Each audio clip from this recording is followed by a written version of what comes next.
j'ai envie de parler d'un truc, un truc que je connais pas spécialement, un truc que j'ai jamais vécu personnellement, et avant ça, je savais pas qu'il y avait autant de monde touché par cette pratique. Aujourd'hui, malheureusement, je pense en être convaincu, et je trouve ça vraiment triste.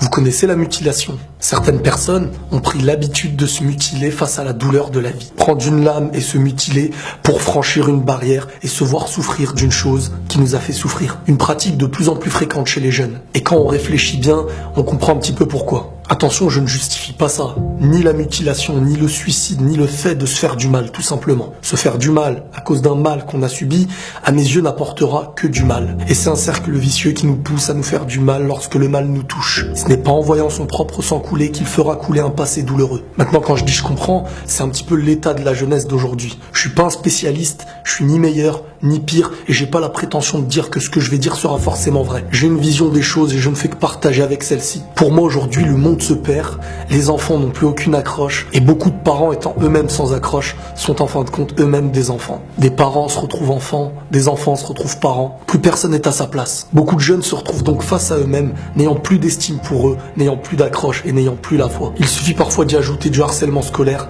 de la tristesse, qu'elle soit affective ou sentimentale, pour faire naître chez la jeune personne une envie de faire couler par le sang la haine qu'il possède envers les gens. Franchir la barrière de l'intérieur par l'extérieur. Mais au fond, ça donne quoi comme résultat? Si on est triste, si on a mal, le fait d'y ajouter une douleur ne résoudra rien. Au contraire, elle ne fera que l'empirer. La seule douleur qui nous forge, c'est celle de la vie. Et pas forcément quand on l'a choisie. C'est comme une personne qui, pour oublier ses problèmes, se réfugie dans l'alcool, la drogue, pensant trouver une échappatoire à une chose qu'il pouvait résoudre d'une meilleure manière. La réparation vaut toujours mieux que la destruction. Peu importe tes douleurs, ce que tu vis chez toi, ce que tu ressens, et même quand tu penses que c'est terminé, la vie te prouvera dans le futur que même un sale passé peut faire naître un beau futur. Mais la première des choses à faire, c'est de relever la tête, d'ouvrir cette nouvelle porte qui fera naître un nouveau chemin tout propre, et décider de s'y aventurer, de construire. Et même si en dehors il y aura de l'orage, ou peut-être certaines personnes qui voudront le détruire, rien ne pourra le toucher, ni l'orage, ni la haine, ni le mal. Car c'est un nouveau chemin que tu auras décidé de prendre, et en plus de ça, il aura été forgé dans la douleur. Mais encore mieux que ça,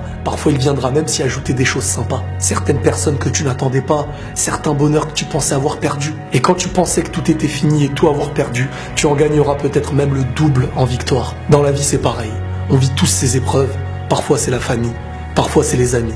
Parfois c'est la santé, parfois c'est l'amour, peu importe. À chaque épreuve sa solution, et la vouloir c'est l'obtenir. Mais si à chaque épreuve de notre existence on lâchait prise, on se mutilait, on se suicidait, qu'on se réfugierait vers la drogue, l'alcool, etc., personne sur terre ne connaîtrait la joie, car pour l'obtenir il faut se battre. Il faut passer par la douleur, par les pleurs. Parfois on va perdre beaucoup de choses, c'est vrai. Mais soyez certain qu'après tout le chemin que vous aurez accompli, il y aura le trésor que vous attendiez au début. Et une fois que vous l'obtiendrez, vous serez tellement fiers d'avoir tenu debout face à l'épreuve et de ne pas avoir abandonné. Vivez vos épreuves de manière forte et ne commencez pas dès le début à mutiler votre corps, car comme un bouclier, vous en aurez besoin pour surmonter beaucoup d'épreuves. Pensez à réparer au lieu de détruire, car vous en êtes ni à votre première, ni à votre dernière épreuve. Et ne dites jamais que c'est trop tard, car c'est toujours après un long combat, après un grand examen, qu'on y voit le résultat. Et la paix sur vous.